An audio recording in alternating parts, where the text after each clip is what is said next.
live on a Thursday afternoon, not in 100 Thomas, but in my office. So it's all the same. It's all the same. Hey, definitely, I really hope everyone's rocking and rolling, doing well as we roll up to the through into these holiday season days. Very much looking forward to it. Here in State College, it's overcast and cold, but a really, really nice winter day. So, hey, so we don't have class once again. This is finals week, and students have all gone on their merry ways, and we start up again officially, I think, on the 12th or the 13th. In the classroom. But in the meantime, we thought, Jeff and I thought, let's just do a couple things that are more like a class. And so we had Tuesdays, office hours, so to speak, if we want to call them that, when I was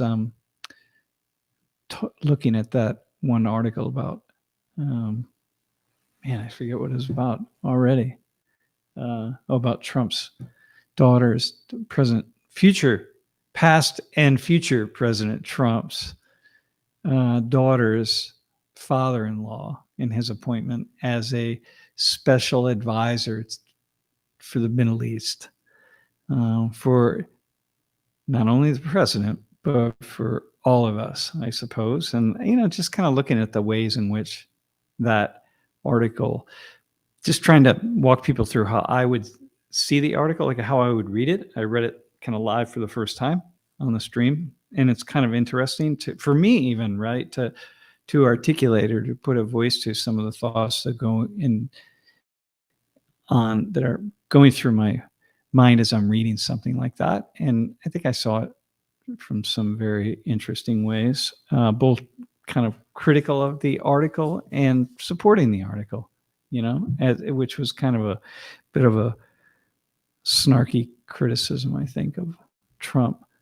Okay, but today, I don't know.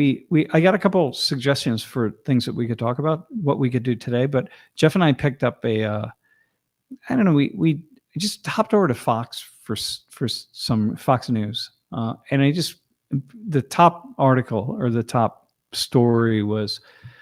Just seemed like, okay, let's talk about this, because I was thinking about doing it in class or doing something about it in class, and I didn't.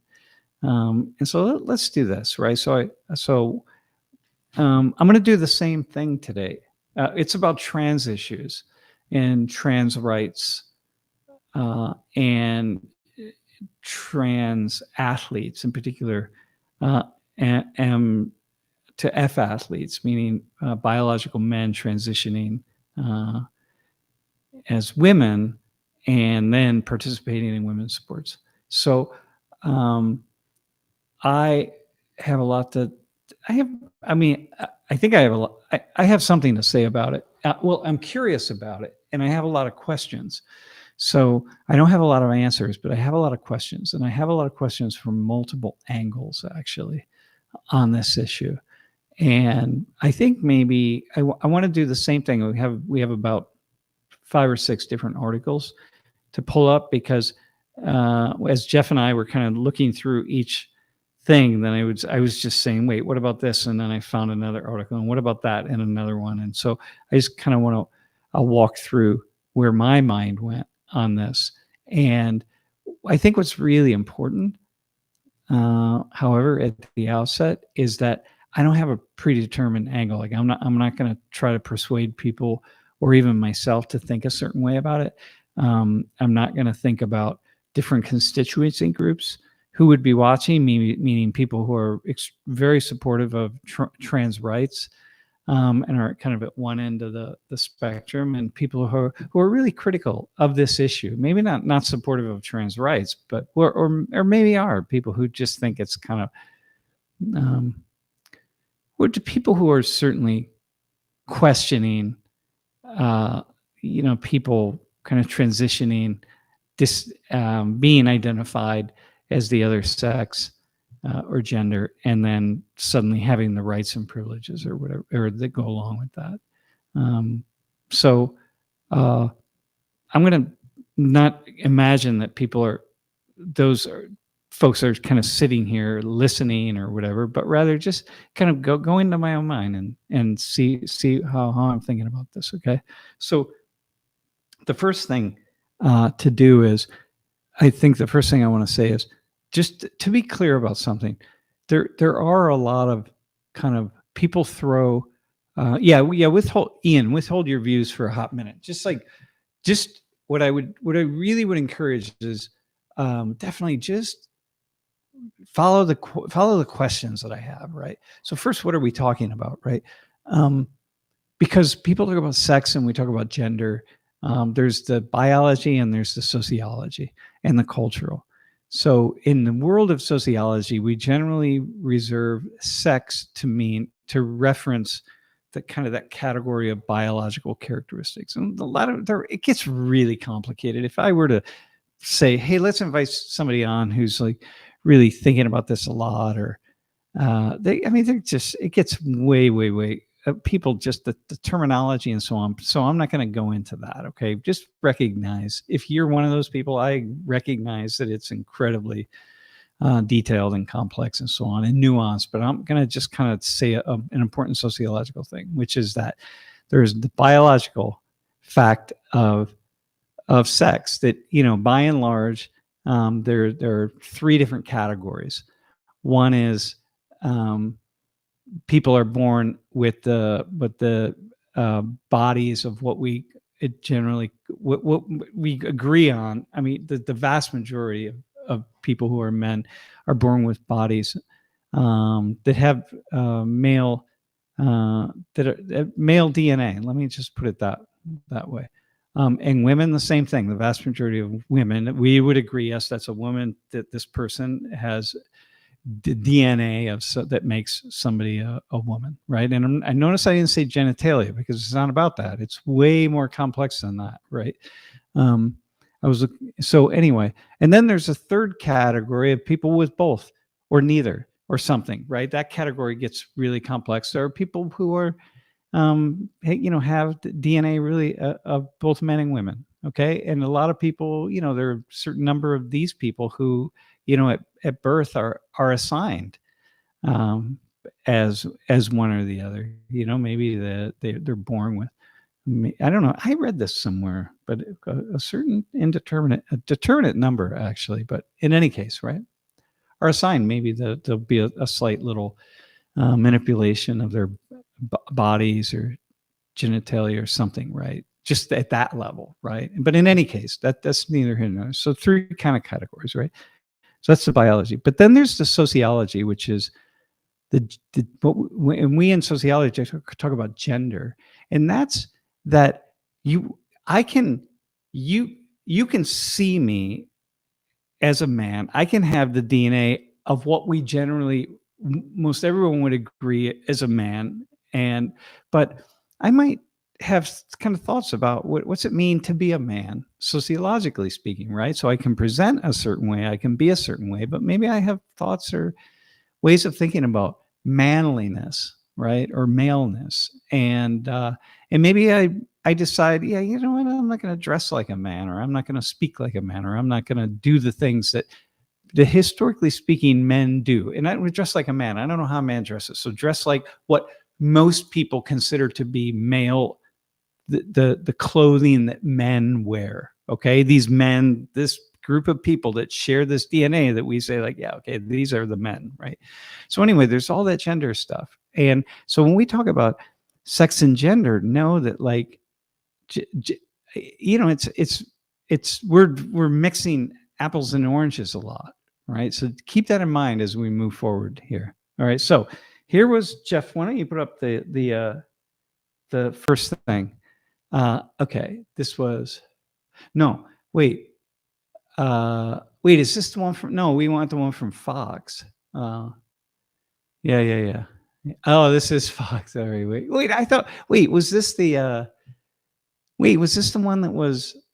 No. There was a different Fox one where it was they were, or maybe it was New York Post. Pardon me. It was that New York Post one where they were arguing about I think that was it. Oh man, I think. Hang on a second, right? Talking about the volleyball player harmed. No. Isn't there a different one? I thought there was a different one. This is the one that you have from the New York Post. This one. That's the one that we need the one that we got off. No, hang on. The Fox News one. Oh yeah, this is it. Okay. Yeah. God.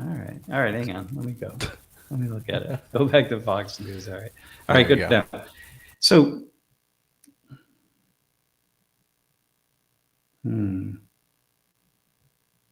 Oh man, this isn't the one, bro. It was the. Hang on. Take that off the screen a second. Let me find this.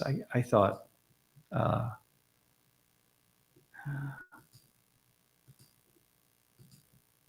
No, that's not it. It was that. Oh man, why did we? No, that's not the one I wanted. Okay, hang on. This is an article that was released on. We're online. This is the one that was released on December 17th. Yeah. No, it was one that. Hang on, I'm gonna go into bookmarks. My history of bookmarks.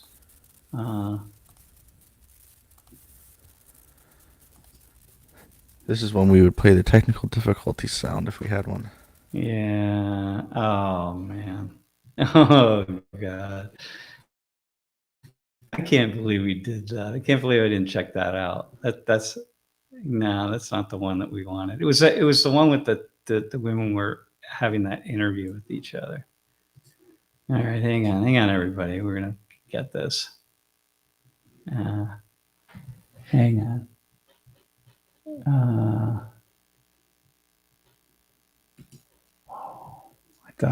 I thought I had this hanging. You know what? I think you know what happened. I was looking it up, and I think I was looking it up in my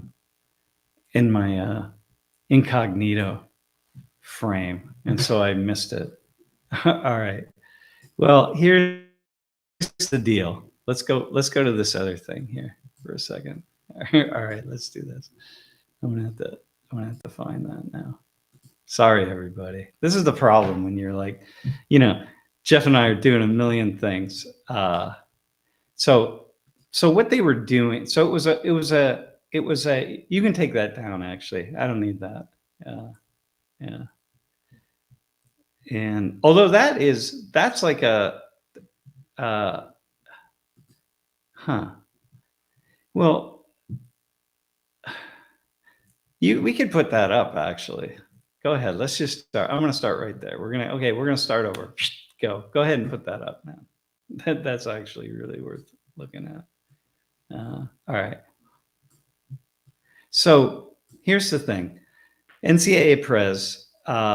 Maybe this is it. And I think what happened was I was watching this. I was watching the video that's there under it, and there were two people talking about this. Okay, and it's like, so the Prez is suggesting, hey, if you're women athletes, if you're not comfortable sharing your facilities with trans players, then just move on and find other facilities or do something, right? In other words, and anyway, that's kind of he calls this notion that biological males have physical advantages over females debatable before changing answers. Okay, so yeah, all right, I'm just gonna start here.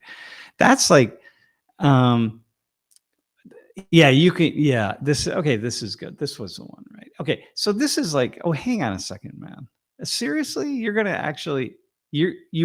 say that? So here's what happens in this trans debate. Jeff, you can actually pull that off the screen for a second, because I now see where I got to go. In this trans debate, once it became a public issue, once it becomes a public issue, and it's no longer that people have to take sides somewhere, okay? And you have the one side of who are you going to side with? Are you going to side with the trans players, or the trans athletes, people who are trans, who transition as athletes, are you going to side with them because, they like, hey, this is a thing that's difficult. It's a complex thing. Nobody just does this because, well, hang on, I can't say nobody, but everyone who I've ever spoken with, and it's been many, many, many people who have transitioned or thought about transition. It's a really difficult decision. It's a really difficult thing. People, it weighs heavily on people. You can imagine it would. Like, don't imagine. Don't like. Okay, there are some people out there who are very flippant about it and they just go into it, but there's a lot of struggle here that's involved. Okay. And so it's natural that people who work closely with people who are struggling would say, or who are in this position would say, hey, I want to support you. So, hey, once you transition, as you transition, I want to support you. And once you transition, I want to what can we do to make it easier for you and make it more comfortable for you, right? And then you have a different perspective who would say, well, hang on a second, right? There are a lot of things that other people experience when people around them transition. It's also can be really complicated. You gotta like figure out it can be uncomfortable. Somebody who was a woman, suddenly comes back to work a month later or 2 months later as a man. Now, in all likelihood, that person has already you have a pretty good idea that things are starting to move in a certain direction. The person who is feeling out, this woman who's feeling out these, like whether they're going to transition over in some way, like you've already have, if you're aware, you're already going to have some idea probably, but if not, or it's not going to surprise you. Like people who come out as gay, so many people, and that we're not surprised. Someone tells us, oh, hey, by the way, I'm gay, or whatever. People whose children come out as gay, it's often as not, parents are not surprised at all. Well, yeah, I knew you were gay. Like 10 years ago, I knew you were gay. I wondered when you were going to come out or whatever, right? So anyway, it can be really difficult, and for people who are going through that. And then imagine that, you're sharing, I don't know, intimate spaces with people. It can be very difficult. I mean, I don't know. It wouldn't be for me really. But that's kind of owing to my personality. And probably most of us would get through it pretty quickly if we spend time in these intimate spaces. Like, when I'm in Korea, I go to bathhouses, to these saunas all the time with hot springs. And in Korea, you just get naked. And, in Japan, people put a towel in front of them, but not in Korea. You're just walking around these big, huge areas of showers and pools and spas and saunas naked, 100% naked. They're nothing. I have a towel sometimes over my shoulder that I use for just a tiny little towel, but that I use to wipe my face off or whatever. But so I don't know. I just have gotten to the place where I'm fairly comfortable, but that's not true for everybody. Okay. So this guy says, now you start walking down a certain path and the narrative starts to take shape.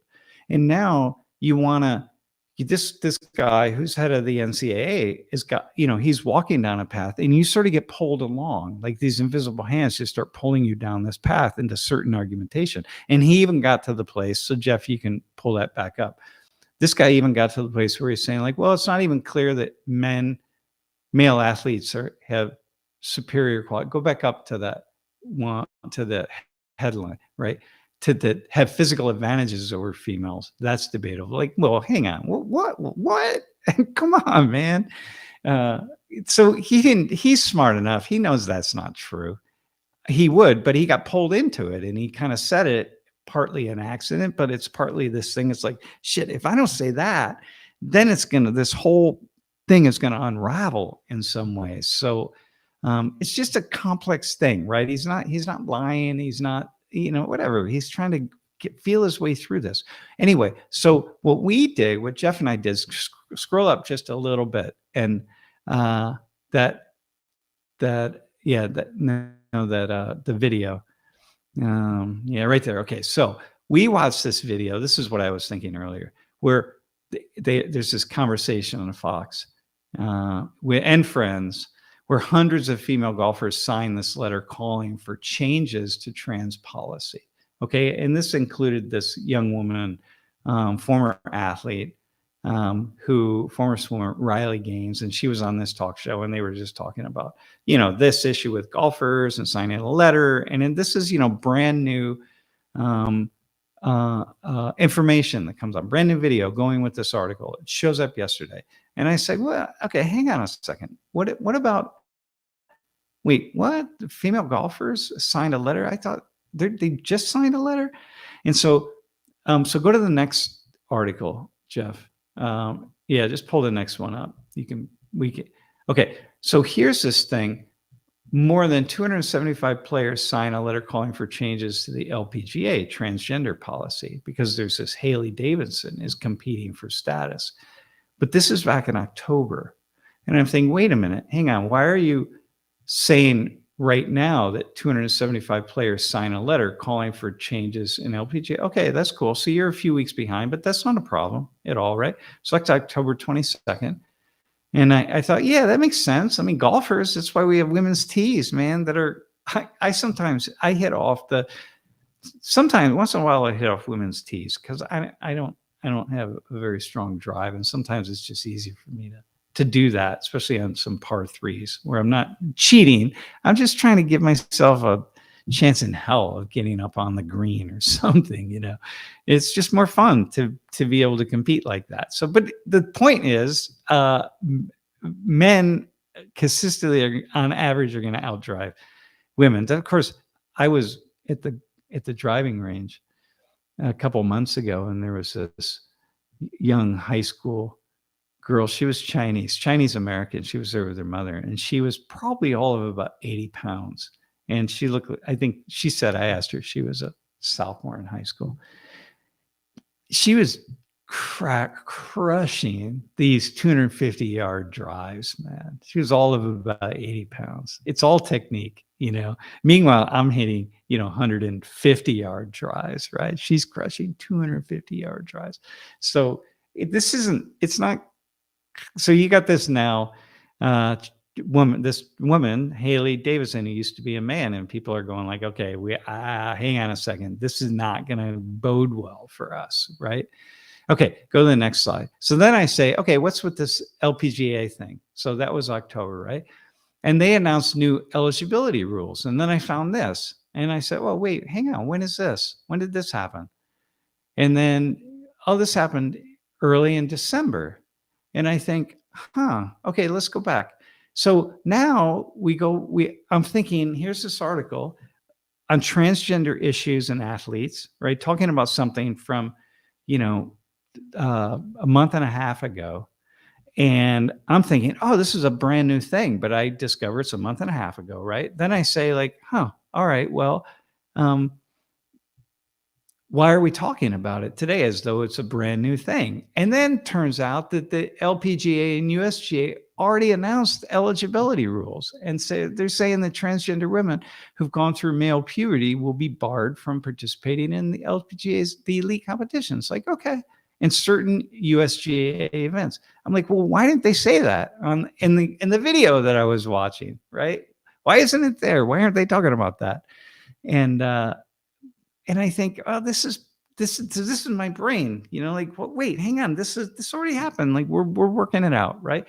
And then Jeff, what's the next one? We get to, so I keep digging around. Right. And I say, okay, here's this person. Right. And I think, okay, this is a serious issue. With athletes. Right. So here's, this woman from Algeria, right? And this was a big issue last summer. And I thought, wait, hang on. So people saying she's trans. And then that's just the fastest thing. That's how it kind of blew up around the world. Now, this is from GLAAD. And GLAAD is a LGBT, a pro-LGBT, pro-queer organization for families, right? And so that's really important. But so I start reading this article. Okay, go down, fact check, right? What is it about this boxer? Because this is serious, man. If you're a trans boxer, and this woman just went through and just destroyed so many other boxers, right? She's cisgendered. Okay, hang on. Let's look at this. Now, this is GLAAD. So understand, GLAAD is a pro-LGBTAQ organizations, right? So I'm reading it with kind of with one eye. I'm going, hang on, I need a response to this. She's not transgendered, doesn't identify as intersex. And like, she was disqualified by the International Boxing Association due to a gender eligibility test. So that's different eligibility than the International Olympic Committee. Okay, there have been okay, right, sex trait, rate variations, sex trait. Okay, differences in sexual development. Okay, that's been true historically, right? DSDs are a group of conditions involving genes, hormones, and reproductive organs. According to NIH, some people with DSDs are raised as female, but may have sex chromosomes other than XX or elevated testosterone levels. Okay, all right, hang on. Some women have elevated testosterone levels, right? Athletes with variations in their sex traits or DSDs are not the same as transgender. Okay, right. All right. So hang on. So now I'm in this place, right? Go back, show her photo for a second. I say like, this is me as a sociologist, right? Now this is a pivotal point here, right? We've already gotten to the place where like, yeah, it would be pretty problem. Well, hang on. We're going to talk a little bit about transgender. I'm going to say a few things about what happens, right? But I want to do this first. So appears somewhat masculine. Okay, that's been true historically from the beginning of time. Men who have lower levels of testosterone and higher levels of estrogen or who different hormones than other men, right? Okay, that's going to be true. And we're gonna have women who, for one reason or the other, are gonna have higher levels of testosterone than other women, right? There's nothing different about them. So then I think, well, as a sociologist, what do we do with that, right? Does that mean we keep them out of we should keep her out of the Olympics? She's not transgendered. She's cisgender. She's born as a woman into a woman's body, the body that we would typically agree on, historically speaking, is a woman's body. So she has that body, but she has pretty clearly some higher levels of testosterone that could be caused by any number of conditions, right? So now what do we do as a society, right? Do we say like, okay, we're gonna come up. In the past, we didn't have the tools to measure that, but now we have the tools to measure it. So do we step in and say, all right, we're going to start deciding how we're going to cut this up in terms of our DNA and chemical balances and so on, like who does and does not qualify as a man or a woman to be able to compete with other men or women? Well, we have the ability to do that, but we still have to decide how we're going to measure all of that. And of course, that's the issue that the NCAA is in right now. So anyway, go back to this. So if you remember last summer, this brouhaha that blew up, well, there's no reason at all that if she is cisgendered, unless you're going to say, we're not going to let you box as a woman because you have this health condition, right? This health condition that produces more testosterone in you, makes you more muscular, stronger bones, all sorts of things, right? We could do that, but how would that be fair? But then how is it fair that she boxes, she has this health condition that's not of her own doing, that leads her to have advantages over people who don't have the health condition, right? So to see how my brain is going here, like what's fair? It's either going to be fair for her, which is to let her box as a woman, of course, or it's going to be fair to other people saying like, well, hang on, but this person got these advantages. So like, this isn't like the Eastern European or the Eastern German swimmers back in the 70s, 60s, 70s, and 80s, or 70s and 80s that were taking all the steroids. Right? This woman's not taking steroids, man. She's just big. Or yeah. So anyway, so go back to the NCAA thing. Oh wait, Jeff, go ahead. Go to the next one. Oh wait, hang on. No, keep that one up there. So go down to the facts again. Yeah. Okay. So okay, it's not verified that she has a variation in sex traits or DSDs. Okay. So here's this, people said that she does, but I don't know, everyone around her and other people say she absolutely doesn't. She's born a woman. So you see, this is it's a really complicated thing, man.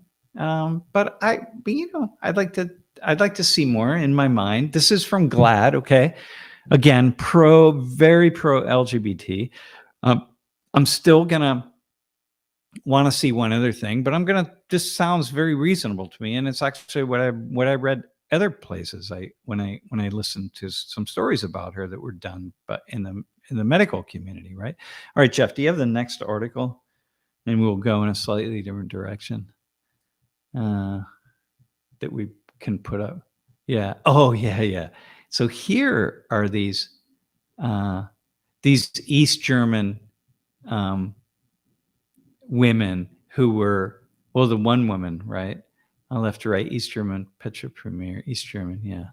And the woman on the right is Dutch, but the other two are East German, man. They were taking steroids and they were just beating the hell out of everybody else in swimming, right? That's a different story, man. It's a completely different story than just for whatever reason, your body does this, right? Produces what something, or is built. You're built in a way that gives you certain advantages, and now we got to figure out how do we like fairness, right? So this would be fairness and equity. Go to the next slide. Man, there's or the next thing. All right, so then we came on this, right? So there's currently this woman who plays volleyball for one of the California schools, I think. And she transitioned M to F. And then this is New York Post. So this is really far on the very, very conservative. It's kind of like Fox, volleyball player fights for truth after being severely injured by trans opponent. Okay, if only my rights have been more important than a man's feelings. Okay, hang on. All right, so let's scroll down. So what is this? Right? So I read this and I think, okay, so Peyton McNabb, she had dreams of being a college athlete, but a volleyball spiked by a transgender competitor came within inches of killing her when she was 17 and forever changed the trajectory of her life. Okay, like, whoa, man. All right, hang on. What's this? Right? So she's speaking out. She's now 19. Okay. And so go down a little bit. Let's keep going. So that's her. So in a game in 2022, she was playing at a high school in North Carolina where of a transgender player in the opposing team, but they were afraid to speak their concerns. Okay. Okay. Yeah, right. We're the concern would be that, hey, are we playing against someone who's just going to really outcompete us because this person used to be a man, and on average, men volleyball players are going to outcompete women volleyball players. I mean, if they're at the same level of skill. We never thought it'd be in this position. So what happened was, keep it going down. God, this New York Post is. So they were playing this game, and the person, the woman who had transitioned, just jammed a ball, and really she was diagnosed with traumatic brain injury, a brain bleed, and partial paralysis, and loss of vision in her right eye because of the ball. Right? Well, okay, anybody could have spiked the ball. Any woman could have spiked the ball, and she'd be in the wrong place at the wrong time. But so this wouldn't be a story, but let's be clear. if men have, on average, men are stronger. And if you transition over, you're going to be stronger and you're going to spike the ball a little harder and sometimes maybe a lot harder. And then, so what this woman is saying, this is really dangerous. Okay. So here's the problem. So, Jeff, you can just pull that off the screen, right? So here's what the NCAA is doing, right? What different folks are doing.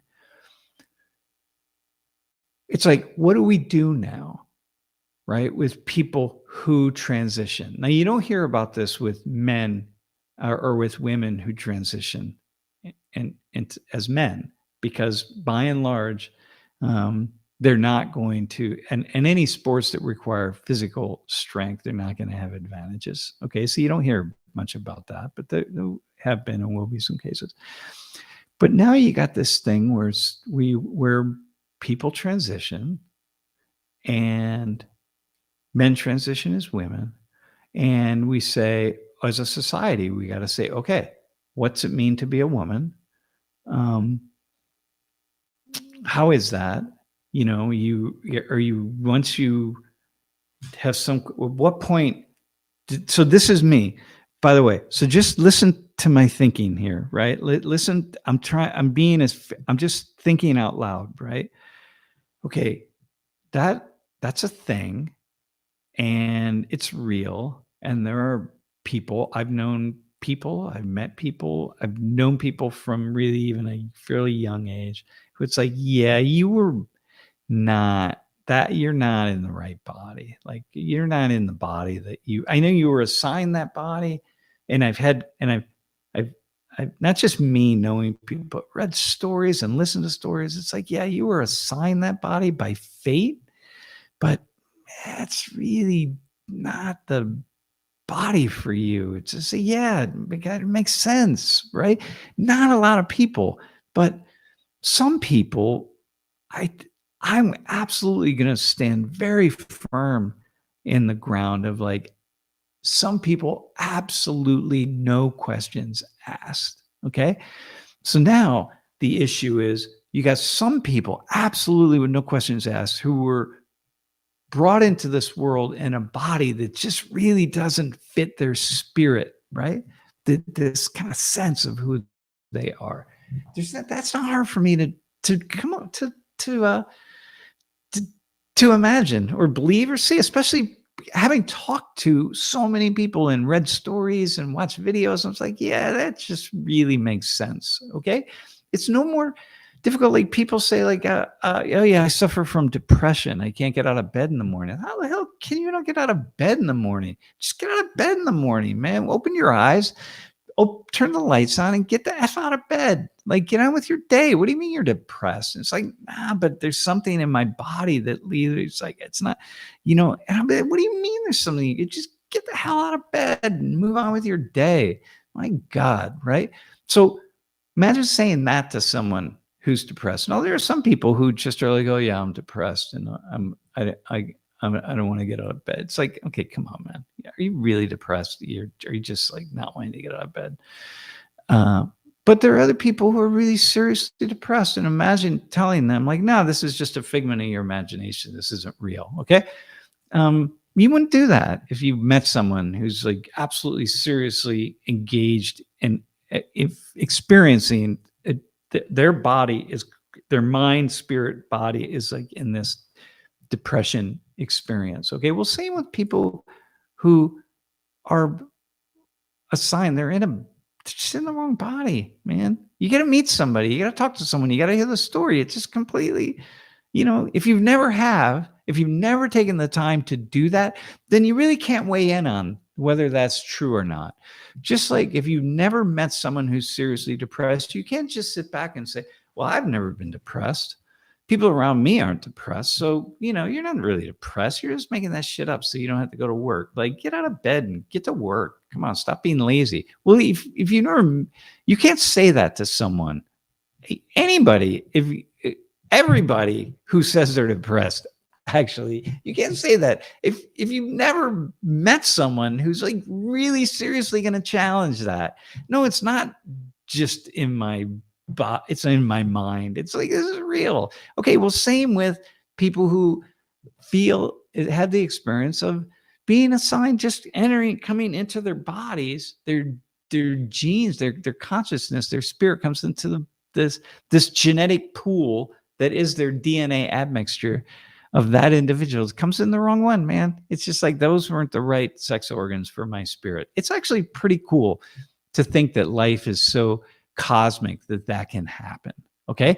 Now, are there people who just like want to bend gender and just want to play around with that? Are there some people that want attention, or they're like, they really don't know what they want, and so they think, well, maybe this is it. Maybe I'm really like, I can't figure it out, and I'm confused about a lot of things. So then it enters my mind that maybe I'm not a man.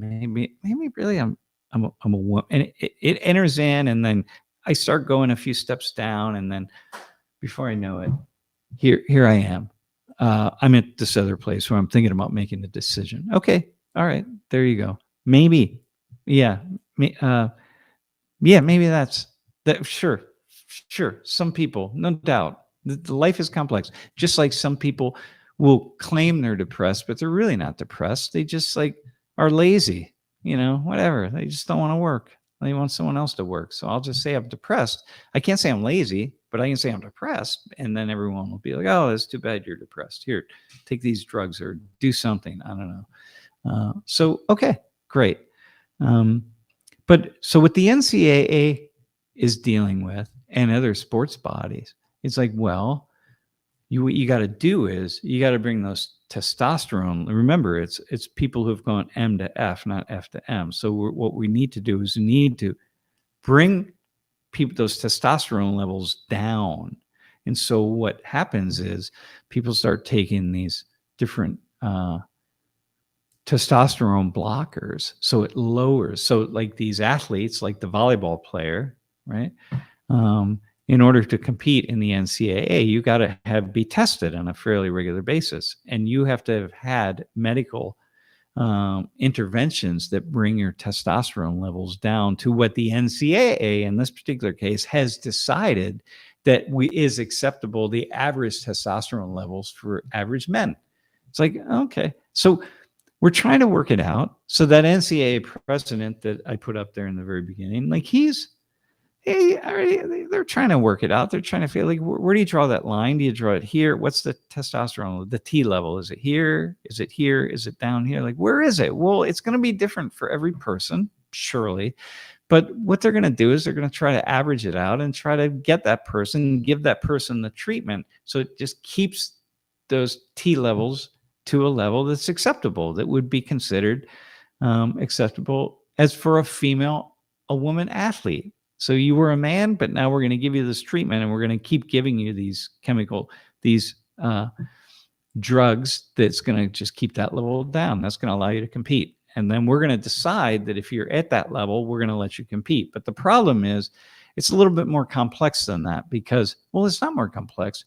It's like, it's going to take a while for us humans, scientists, people, to figure out, how do we get to the level that is actually most fair, right? How do we do that?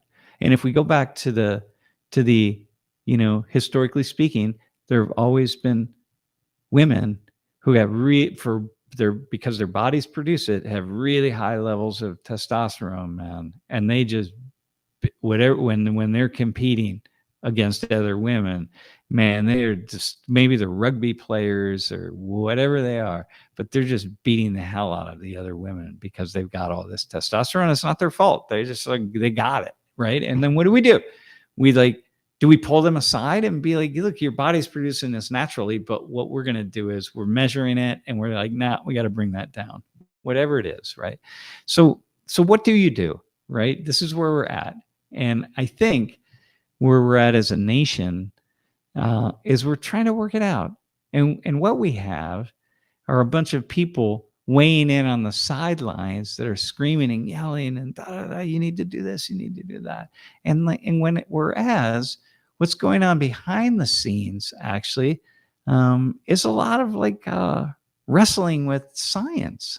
And but people need to be called out. on it, right? Because people like the NCAA boss who said he wasn't even so certain if male. Well, I don't know. That's just a headline. I shouldn't even say that without knowing more about the situation. But sometimes we have to just call people, man. Just make sure like we're really being as honest and fair as we can to what the truth is.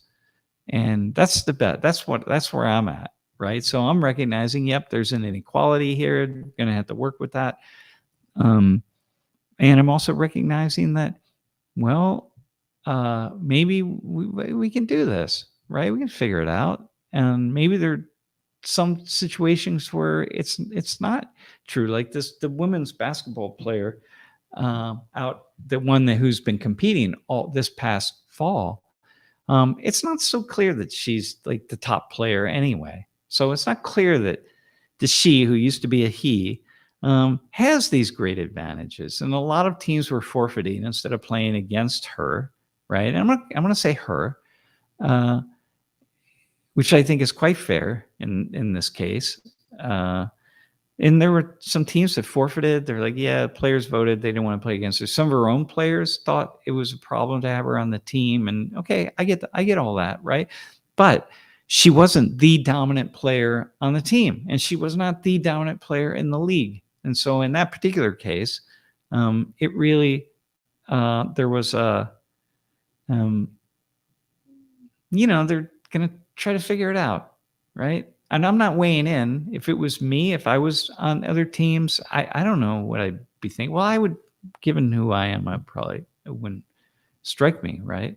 But I don't try to compete that hard. So whatever. I wouldn't care if I won or lost. But anyway, that's it. That's me. That's like how my brain operates, trying to figure all this stuff out. And what I will say is that on these very, very complex issues, generally speaking, there are a lot of people behind the scenes who are doing some very serious thinking about solutions, and their thinking is rooted in a lot of science and study and analysis. And I think that really matters, that we take time and stop and think about that. What's the science? And what's the fairness on it, on everybody's part? Yeah. All right, man. That's it. That's my end there. Yeah. All right. What do we got? I did a class on this actually a couple of years ago. I had a woman who was on the Penn State swim team, and this was the time when there was that woman who used to be a man who had transitioned, who swam for, I think, the University of Pennsylvania team, and who as a woman was not was pretty middle of the road woman as a swimmer, right? It's kind of a top swimmer, but wasn't a top swimmer at all. It was very middle of the road. But after transitioning and doing a lot of testosterone, doing a lot of treatments to bring that her testosterone down, to the point to which the NCAA said, okay, you've got this, you can compete. Then suddenly was more closer to the top of the pack of women, right? And then I say, well, hang on a second. If you were middle of the road competing against women or competing against men as a man, right? You're competing against men, you're kind of middle of the road, average, but a little bit above average, I think, as I recall.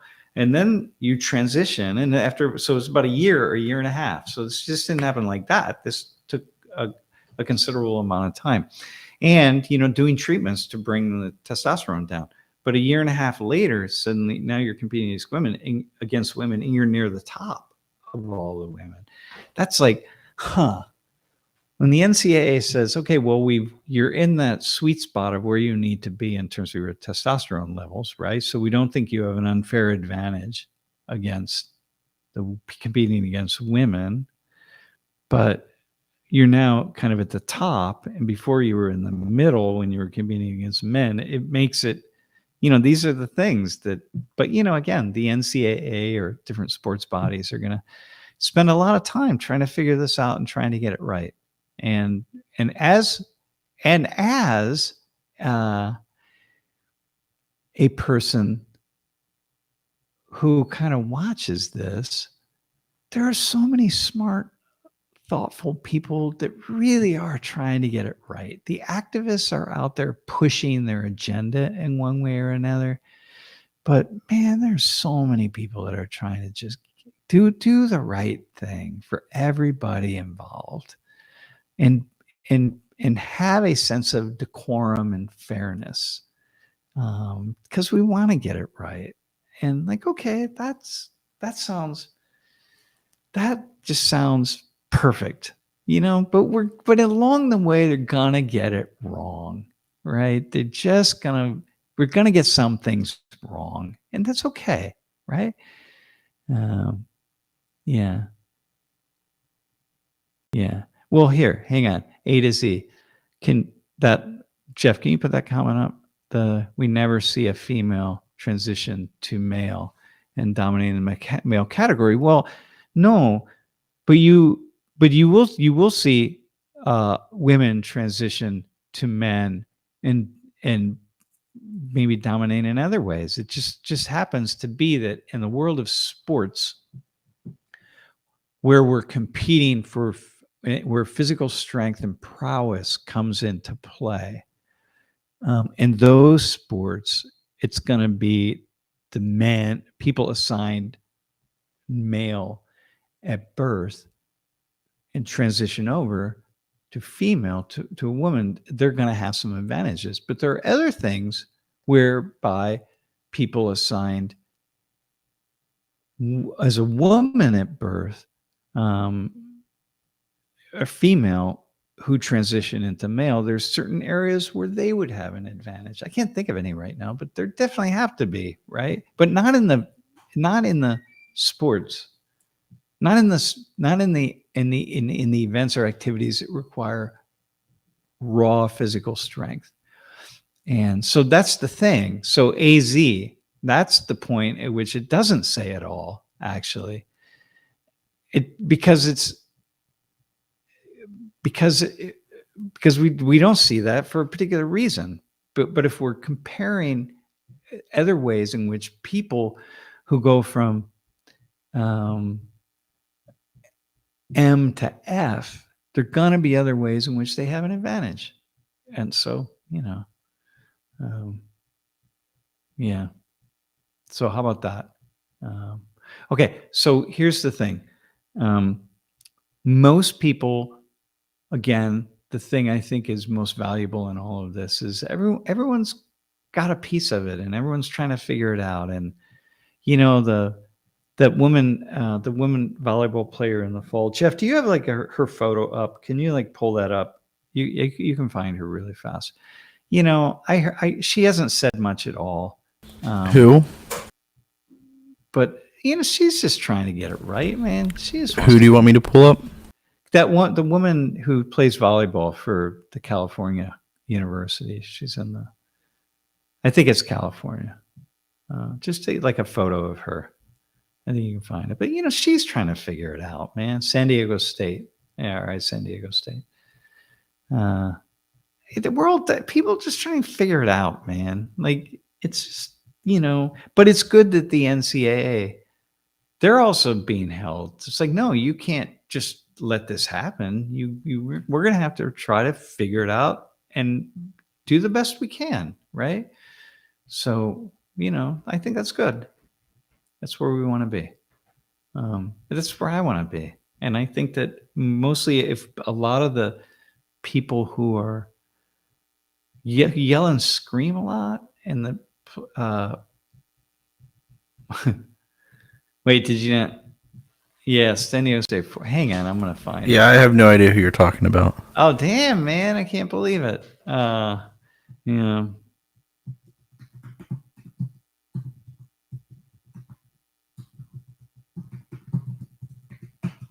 I can't believe that.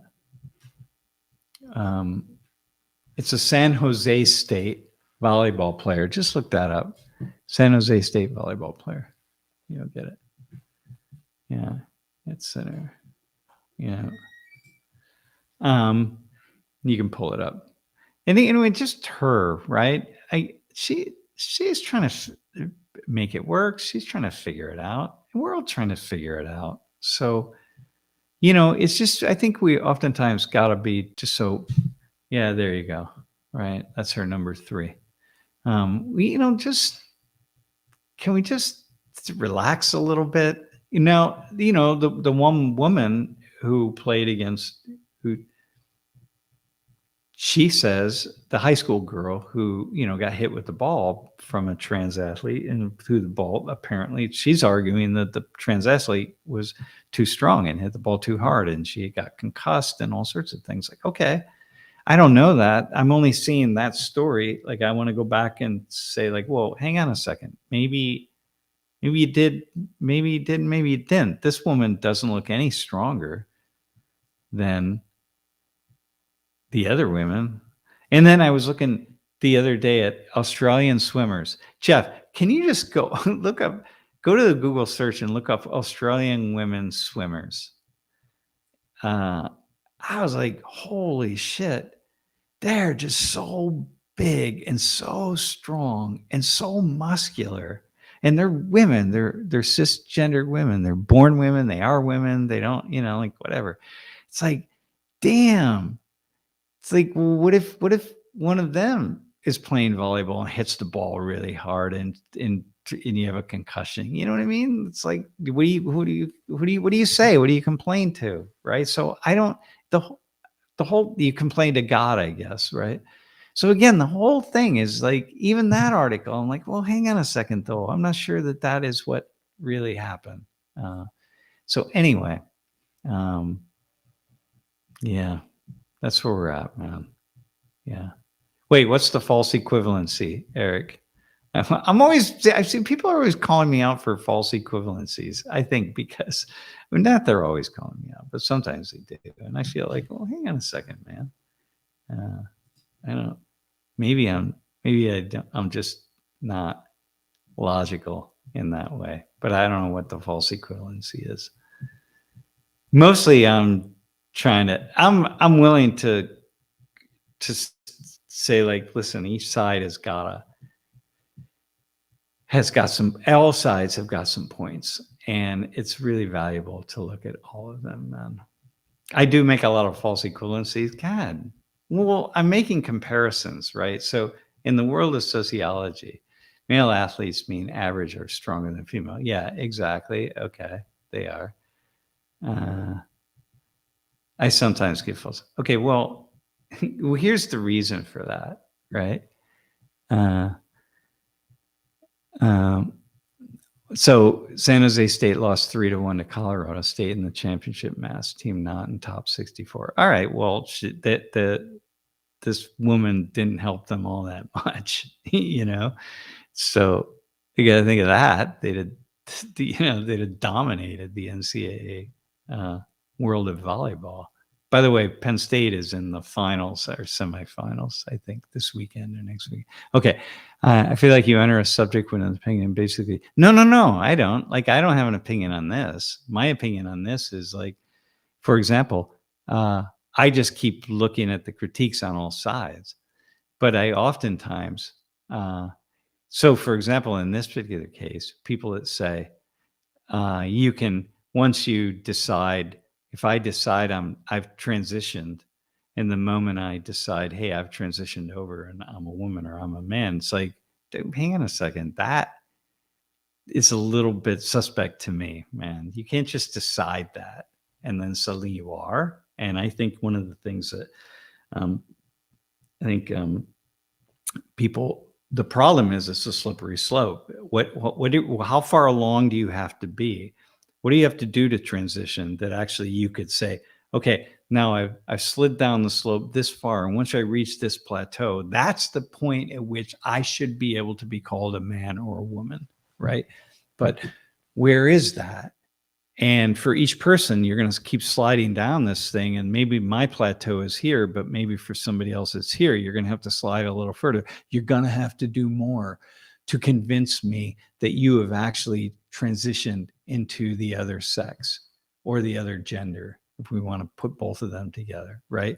So I got that. Like, yeah, for some people, I would be like, no, you don't, my plateau would be above theirs.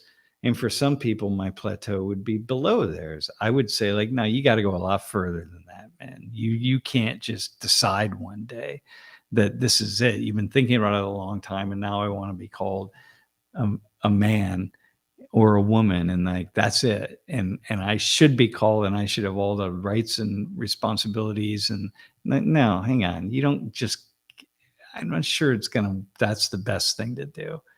Just have it be that simple. But then what? What do you have to do? What do you have to do to transition then? How far do you have to go? Right. So I think I'm always sort of in that middle place, right? If you take a strong line on something, I'm gonna push it back, right? Anyway, yep, gender's on a continuum and rarely is biological sex, right? Some overlap, but yeah, it's all continuum. Anyway, so I want to push back on that idea of like I have an opinion about. So AZ, you say you feel like I enter a subject with an opinion and basically shore up the opinion. I don't think that's true at all, man. I'm going to tell you that's not true. I usually enter a subject being confused. And if I have a slight opinion on it, well, I'm always going to have opinions about something, okay? But as I start moving along to explore that opinion, I always encounter things that question that. Like, wait, hang on, that doesn't make sense. It's like, even as I hear myself talking, I'm like, whoa, okay, now I got to back up a little bit. So anyway, I guess I would say that. Like, I love nothing more than to discover that I've, yeah, I don't, subconscious. Well, there is a subconscious side that, like, look, here's this. I'm trying to survive in the world, man. That world that increasingly makes no sense to me whatsoever. And I'm trying to just get on. And so I'm trying to make sense. I'm trying to wake up in the morning, and when I put my feet down on the floor, I believe the floor is going to be there. We're all good. And I'm going to go through my day, and things will be pretty stable, and nothing, I'm going to put the news on, and nothing big has happened. And I'm not going to discover some big, huge, man, just thing that rocks my world to the end of, like, the drones in New Jersey or whatever. It really are aliens from outer space. It's like, oh shit, I wasn't ready for that. Like, come on, man. So I'm trying to just get on with life. So in that sense, I do have certain places where I just hang my hat of truth. Like, it's never truth with a capital T, but it's just what I believe to be somewhat real, right? And then once I hold that, that's part of everybody's subconscious, right? But once I do that and start thinking about it, I'm going to start saying, wait a minute, maybe I got to move my hat to this hook or to this one over here or whatever it is. But in this case, in terms of trans issues, I feel like I'm completely see multiple sides. I don't have any problem at all with it. Yeah. All right, AZ, fair enough. All right, thanks, man. It's just hard. It's hard, man. It's really difficult. Everywhere I turn, man, it's just is so damn. Like, I think about our experience in Afghanistan, and I think, oh wait, hang on, Jeff, I'm gonna sing you something, okay? Okay. I'm gonna put it in the personal, the private chat, and you can put this up on the stream. Yeah, put that up. This is really interesting. This is mind blowing, and I almost don't want to read it. This is another one of those articles that I don't want to read, but maybe this would be a good one, Jeff, to read with rich. I don't know if you can get it. I don't know if you have access to the New York Times, so it's possible you're not going to be able to do it. Okay, yeah. All right, here we go. So I listened to this morning when I was lying in bed, about 30 minutes long or so. And it's about how the U.S. created the enemy it feared the most. So it goes back to Afghanistan in the early 2000s, right? 2003, 2004, 2005. So things were really peaceful in 2003, 2004. And then the U.S. started going after ISIS. And in going after ISIS, it started bombing the hell out of different places in Afghanistan. And what this author does is he goes to the Taliban, right? And he goes over there now. Like he went to Afghanistan recently, right? And he just goes around and he interviews them and says, "Tell us your story, right? What's your story about what happened? Why the United States? So many people supported the U.S. right shortly after we invaded and kicked out Osama bin Laden, kicked out the Taliban, and then you turned against us." What are the reasons that you would tell that you did that? And like, oh man, it's wow, it's a hard read. Like I don't want to believe that we screwed up because I have my story about what happened, and I have my story about radical Muslims, right? And I have my story about the Taliban, who I hate with a passion. And I have, all the ways that I think about this, and all my Afghan friends and my Afghan colleagues right now in Afghanistan that are suffering so much because of these Taliban knuckleheads, right? I almost said troglodytes, but it's knuckleheads. And oh God, I have my story, but then I start reading this article and I'm like, oh my God, I have to put myself in the shoes of the Taliban. It's like, damn, man, I don't want to do that. I do not want to do that. And but I do, right? So yeah. Anyway, so there's an example of it, like of me having to go like, gosh. But here I'll put the article in the chat if anybody wants to read it.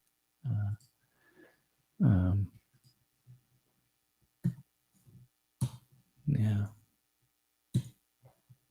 Wait, hang on. Oh, wait, hang on. Yeah. There we go. Hey, by the way, AZ, a young female walked into the men's room at the mall once. I was uncomfortable with that. Well, okay, let me just say the following, right?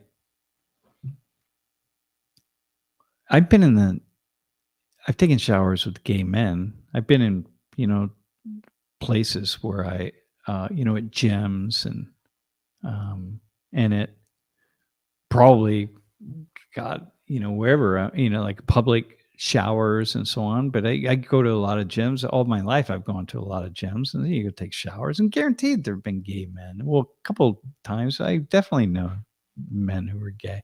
I'm like, why would I be more uncomfortable with them than anybody else? Like what really realistically, right? They're taking a shower. I'm taking a shower. And then I've been in a bathroom before. In fact, I was in one just fairly recently I was in Colombia. No, I was in Korea. And it was a men's and women's bathrooms. And so there were stalls on all sides, right? At the stalls, you just go in a stall and you go, everybody had a stall. And then you come out of the stall and you wash your hands. And I'm like, okay, well, what's the difference? If it's women coming out of the stalls or men coming out of the stalls, nobody paid anybody else any attention. Didn't matter. Lori was in a bathroom once here at Penn State that's unisex. And it was a big bathroom. It had urinals and it had a couple stalls. And she's in there, comes out of the stall, and she goes to wash her hand. And there's a guy behind her in the urinal taking a leak, right? And she felt some kind of way about that. Like, man, because it was at night. It happened to be at night. I happened to be there in the hall or down the hall, but she felt some kind of way about that. But then she said to herself, "Wait a minute, but Yeah, I did kind of feel that, but at any moment I could be in the bathroom and any guy could just walk in. If someone's going to be attack me or something, they're not going to not attack me because it says women's bathroom as opposed to unisex. So then she started thinking about that and going like, well, why would I be more afraid here than not? Anybody who had any intention of that is going to do it anyway. And I got to stop. So I thought, yeah, okay, that makes sense. So then, yeah, why would you be uncomfortable? Well, she was uncomfortable because she just was startled. But then the next time and the next time and the next time, she wasn't startled because she understood, this is a bathroom, it's a unisex bathroom. So I walk in here and I expect to see men or women, right? And that was my case. Actually, it wasn't in Korea. It was in Vietnam where I had this experience in the bathroom. And but the second time I used the bathroom, I knew, hey, if coming out of one of these stalls it might very well be a woman. So just be ready for that, It's like, okay. So the second time I went in, I wasn't startled at all. It's like, all right, that's fine. Not a big issue. And I think that's not me saying, oh, people who project more of a male body should be allowed to use women's bathrooms or vice versa. It's not to say any of that. It's just to say, let's look at this. For me, just let's look at it thoughtfully and just say, what are we actually saying? And what are we saying? What are we thinking about?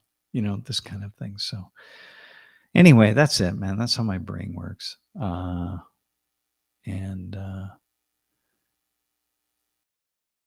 Yeah. So, what else do we have? Any questions, man? Yeah. Nah, Ricard. Yeah, we don't have the cues there because men are just the number two. When we have to urinate, it's just gonna go really fast. You don't have to go in, close the door, pull your pants down, make sure the seat's clean, do all sorts of things. It just slows the process down. You can just have a row of urinals and it's going really, really fast. So you're not gonna have that kind of split in that way. Anyway, all right. So we're getting close. Hey, it's class is over in like 4 minutes. Okay, awesome, man. Oh, by the way, AZ, that thing, it felt like she was waiting to be challenged. She might have been, or she might have been looking to be, and that's kind of annoying. Like don't do that. Like don't set people up for that kind of challenge like that. That annoys me. It's like people, black and brown people, or any minority at all, it's just sort of got some kind of bone to pick, and they just want to like kind of push it, like, yeah, come on, man, just relax. Like, I think they're gonna challenge you. Just do your thing. We'll do my thing. We'll all do our things, and like it's okay. Matt, I saw that. Yeah, I saw the email. I didn't get a chance to read it yet, but I'll look at it. Yeah, Julie said it's really cool. So I'll look at it for sure. We'll do something on that. Okay. Hey, I don't know that maybe we'll try to do a quick stream on Monday, but that's the 23rd. So I don't know. Yeah, everyone's getting ready for maybe not. I guess not everyone's getting ready for the 25th. For some people, 25th doesn't matter at all. If we get a chance, if Jeff's free and I'm free, and we feel like it, and we have the energy, because I got a lot of stuff that I have to get done before later next week. If we do, we'll do a stream maybe on Monday. All right.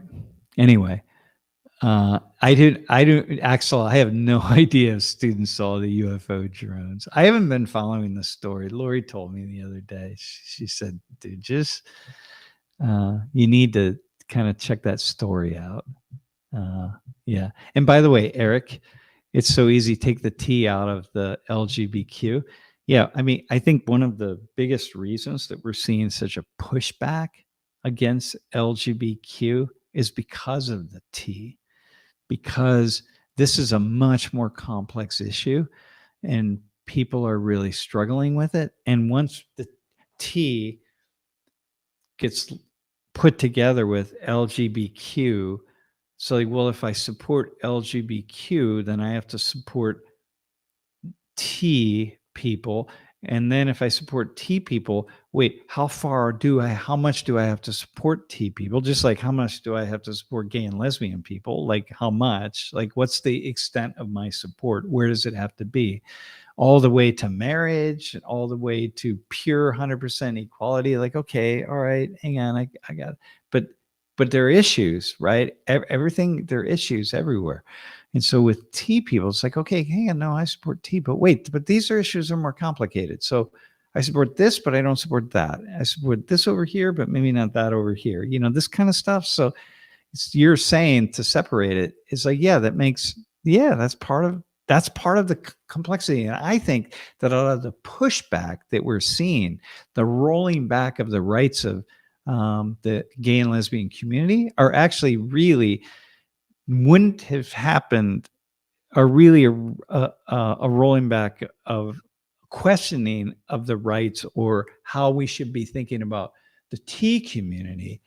And as a result of that, just because people have put LGBTQ and T together, then it just becomes a rolling back or criticism of the entire queer community. So it's like, oh yeah, and by the way, this I've always wondered about this, and I don't agree with that. And whereas people really don't have a problem. People are gay. I mean, the gay and lesbian community, we've gotten to the place where we just gay and people who are gay and lesbian just are supported, are going, society has moved in that direction. That like, yep, that's where we've arrived there with support for people who are gay and lesbian. There's still some people that don't, but that's fine.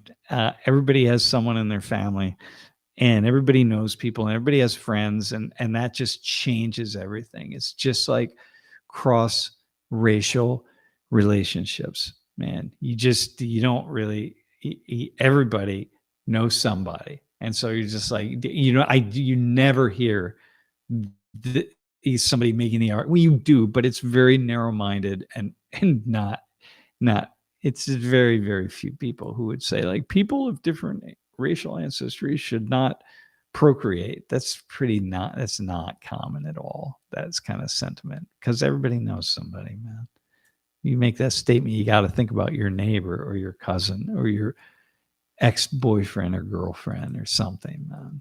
And so that's how it is with the queer community. So anyway, Eric, that's my long way of saying that it's the T inside of LGBTQ that has really kind of changed the trajectory of support a little bit. But we'll get to the place where if I think more people understand what T issues are, and the fact that most people who are T, the vast majority of people are just trying to find their own way, man. Just relax a little bit. They're trying to find their way. And you have some activists, but most people are not activists, really. Most people are not.